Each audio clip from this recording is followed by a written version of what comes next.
Welcome back, everybody. Great to have you. As always, I love thanking you, appreciating you, and being grateful for your support of the Cabral concept, because without you, there is no show. And so I love what I do. I love what I get to do. And I certainly love to be able to do my best to answer your questions each and every weekend. That will never stop. I have no plans of ever trying to reach out into the community, do my best to provide any type of support I can. So once again, thank you. Let's dive into this weekend's questions. All things wellness, weight loss, weight gain, anti-aging, high performance health, as I like to say as well. So first question coming in is from Amy. Before I obviously dive in, I have to give you my little disclaimers, then I don't have to say it again. Can't provide any medical advice, medical treatment plans, medical cures, or medical diagnosis. Our job is to look at the underlying root cause of why people may be dealing with these ailments in the first place, and then give you a great place to get started. All right. Amy says, hi, Dr. Cabral. First of all, thank you for all you do for the health community. You are my most trusted source of information. I'd love to get your thoughts on a red patch under my eye. Thank you, Amy. Appreciate you. All right. Amy says, I've suffered through it flaring up and going away over half of this year. My dermatologist has tried 2 creams, and we recently did a skin allergy test. While this was helpful, nothing has made it actually better. I have a sneaking suspicion that it is more gut related than contact allergen related. Do you have any thoughts on ways to go about finding this root cause? Thanks. Yeah, absolutely. So here's the thing. I've seen this many, many times in my practice. I don't have a photo of what is going on. So difficult for me to, ascertain exactly what the rash looks like. But, maybe in the future we'll do some of that. We'll look at different images and whatever it might be. But here's the thing. It is most likely what we call periorbital dermatitis. Again, not a diagnosis. I gave my disclaimer already, so I don't have to do it again. But not a diagnosis, but could be periorbital dermatitis. We see it all the time. And just like your dermatologist said, it can often be an allergen. It can be an allergen to the environment, an allergen to chemicals and cleaners and detergents.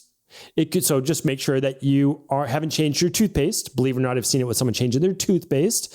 So I've seen this many times in my practice. We've been able to figure it out every time. And I have no doubt that you will be no different, right? So could be an outside, could be a food, could be a contact with detergents, cleaners, etc., fumes in the house. All right. Could be mold. Could also be digestive issues with candida yeast, because it can also be a form of rosacea or almost like a allergen hive-based reaction as well, like a patch due to gut-based and histamine-based issues. So we work both internally and externally. We use, again, you have to test this really small because it's on your face. So we either use a little bit of citricidal drops, like 1 or 2 drops, or 1 or 2 drops of tea tree oil mixed into base oil. The base oil could be coconut oil, and that is usually pretty effective because that's antimicrobial, antifungal as well. But coconut could be an allergen, so you have to be careful. You have to test in a really small spot. That's it, because you might have a flare-up. Again, you never know. And then the tea tree oil, coconut, or citricidal and the coconut, you could use olive oil as a base, whatever you wanted to. Tiny, tiny amount, or argan oil. Again, this is a small amount, just to mix it around as a base oil. So they can be really helpful topically. All right. Now, next up, we do you can test by doing the Candida metabolic and vitamins test. So that's basically the test that I recommend running. And then the IgG food sensitivity test. Everything is available at Equalife, and you can get there by going to stephencabral.com/shop. So if you're not going to run those 2 lab tests, then you may want to do just the CBO protocol with the citricidal drops, which is all internal. All right. And so we can get you all the directions on that. It comes with the kit. Hopefully that's helpful. Thank you, Amy, for writing in. And again, there's always an answer. We've helped everybody in our practice with this that's had it. It doesn't mean that it's going to go away in a week, but everybody, we've been able to figure it out. We just figure out what your underlying root cause is. All right, Melissa's up next. Hi, I just moved out of state and I'm in my mid-40s with menstrual irregularities. I'm feeling overwhelmed trying to find a new primary care and OBGYN that practices holistically with functional medicine therapies. How does one go about finding one? Or should I opt to doing a more hormone therapy specialist? Okay, so I have my opinion on this, and I'd like to give you my opinion. So, 1, it is good to find a more holistic primary care medical doctor, but it is like a needle in a haystack, and they're still conventionally medicine trained. That's not a bad thing. What I want is this. So I personally want the most brilliant medical doctor I can find in their field. So when I had Addison's disease and all that, my PCP when I was in my 20s is now retired. He was a very stressed individual, very intelligent. Okay. He was a Harvard medical doctor. He was head of the clinic that I was going to. It just so happens that his kind of virtual mentor was Dr. Addison's, and I had Addison's disease. So it's kind of funny how the world lines up. Now, remember, he didn't believe in anything natural. He was very out of shape, very unhealthy himself, but his mind was brilliant. And so like what someone chooses to do with overall body and health, that's up to them. It doesn't mean that they don't know what they know. That's why I want to step back.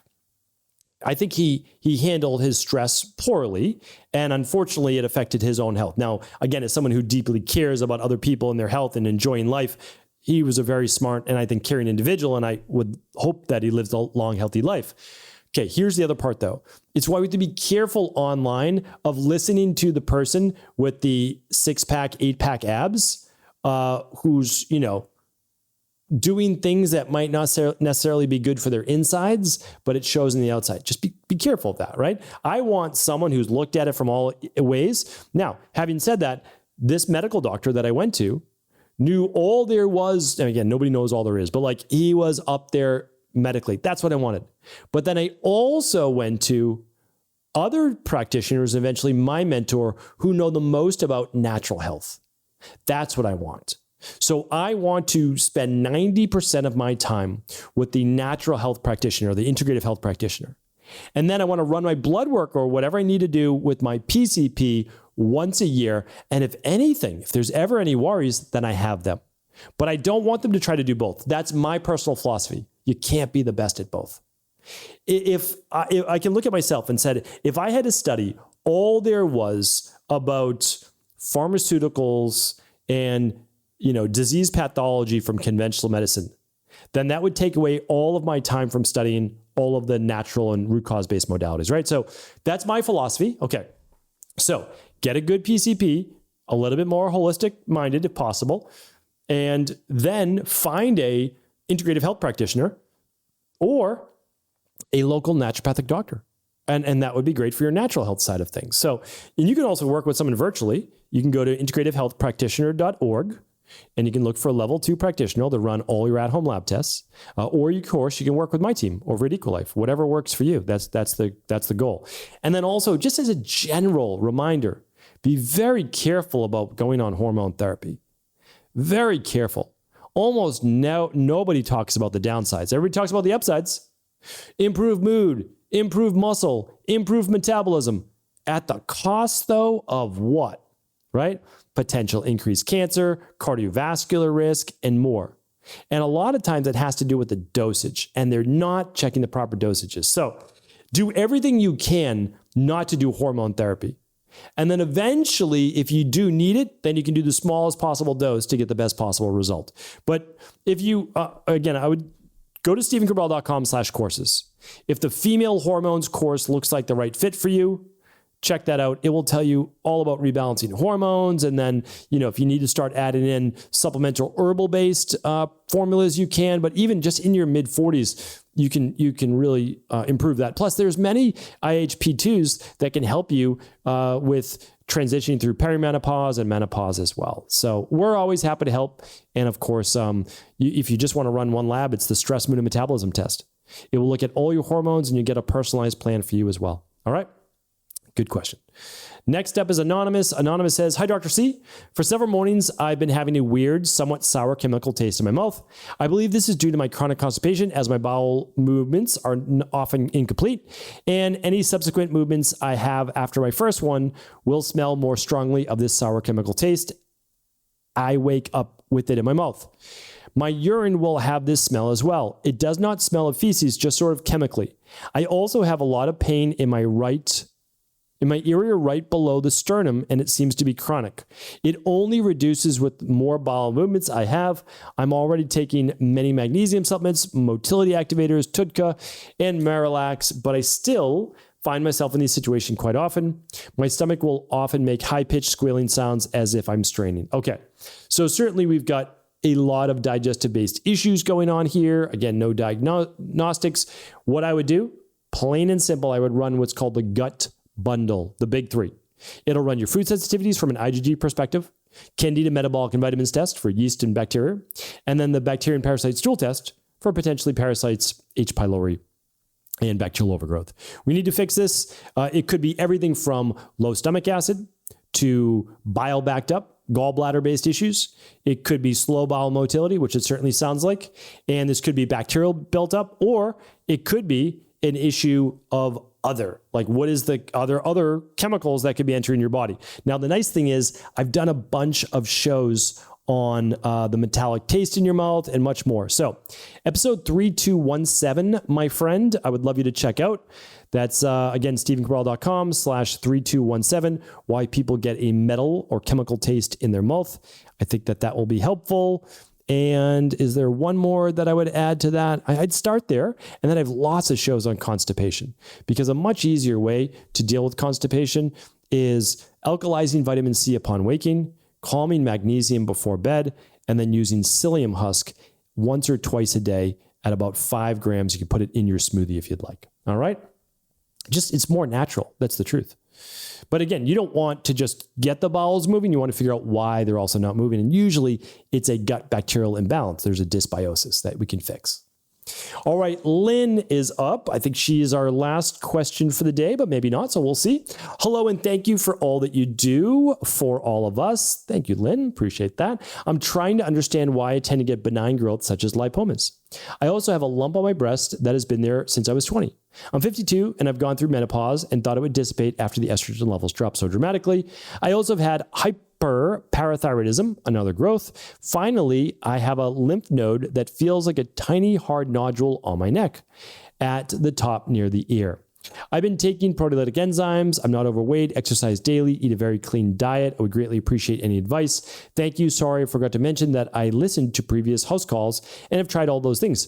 Massage, rebounder, sauna, dry brushing, castor oil. Good, you got the castor oil, detox, etc. I've been doing these for a number of years. Okay, so good, because I was going to say, please do check out my previous shows on lipomas. I go through everything that I do recommend and that I've seen to work, such as the castor oil packs, the deep massage in that area with castor oil, the saunas. One thing, and I will say, and again, you should decide what works best for you, is a fast. Now, it could be, again, I can't tell you what to do. Could be just a straight vegetable juice only, or it could be a water-based fast. I can't tell you how long to do it for, but when nothing else has worked, this has worked for many people. 1 year ago, I did my water fast. You can hear about it on the show. If you can't find the show by typing in water fast, you can also just go to cabralsupportgroup.com. We'll find the show for you. So now, there are some people that are more prone to it. These are usually benign and they mean nothing. And some of the ones that grew, maybe because there was maybe higher estrogen or something when you were younger, doesn't mean that they're going to go away now that estrogen is lower. It just means that they may not now grow and there may not be new growths. So it's a way to look at it. And it looks like and sounds like you're doing a lot of the right things, anti-inflammatory diet, taking your omega-3s, all the things, right? So what I would say is we hope that there's no new growth. And then maybe we start to look at starting with a 21-day functional medicine detox. Once you've done that, you feel pretty good. And after doing a quarterly one for a year, you might look at a water-based fast, which you should never do to start. Okay. Hopefully that was helpful. Let's see. We answered 1, 2, 3, 4. I love doing at least 5. So let's get one more question. Okay, this is from Jill. Jill says, thanks for sharing your expertise. I have a history of hyperlipidemia, but through diet and lifestyle efforts, I've kept my cholesterol levels in check. Within the last few years, the levels have begun to climb, and some of my inflammatory markers are worrisome. I'm 53, postmenopausal, live in an active lifestyle. I would like to avoid statins. However, I've been taking ecosapent, I don't know if that's how you pronounce that, ecosapent ethyl and ezetimibe we'll call it PIMIB, for the past 6 months and have seen a lowering of both my triglycerides and cholesterol to normal ranges again. My ApoB is 139, my lipoprotein A is 102, but my cardiac score is a 0. Okay, that's good.